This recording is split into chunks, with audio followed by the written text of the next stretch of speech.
அட ஸ்டேஜே ஒரு second vibe ஆக்கிட்டாரே.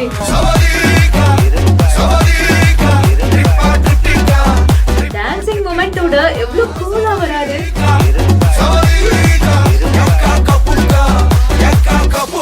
90s கிட்ஸால மறக்கவே முடியாத இந்த கலைஞருடைய வீட்டு திருமண விழாவுக்கு இவர் போயிருக்காரு.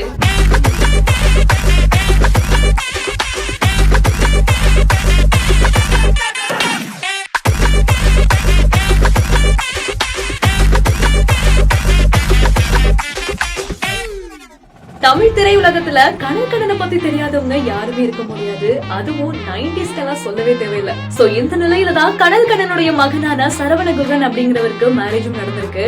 இந்த மேரேஜ் ஃபங்க்ஷன்ல பலருமே கலந்துகிட்டு அவங்களுடைய வாழ்த்துக்களையும் தெரிவிச்சிருக்காங்க. சோ கூல் சுரேஷும் இந்த ஃபங்க்ஷன்ல கலந்துகிட்டு அவருடைய வாழ்த்துக்களையும் தெரிவிச்சிருக்காரு. அண்ட் ஸ்டேஜ் ஏறி வரும்போதே ஒரு மாதிரி வைபோட தான் வராரு. ஒரு மாதிரி டான்சிங் மூமெண்டோடயும் வந்து மணமக்களை வாழ்த்தவும் செய்யறாரு. வாழ்த்துனதோட மட்டும் இல்லாம கனல் அவருக்கு ஒரு போட்டோ ஃப்ரேமையும் கொடுக்கிறாரு. இத பார்க்கும் போதே தெரியுது அந்த ஸ்டேஜே கொஞ்சம் வைபான மாதிரி தாங்க இருக்கு.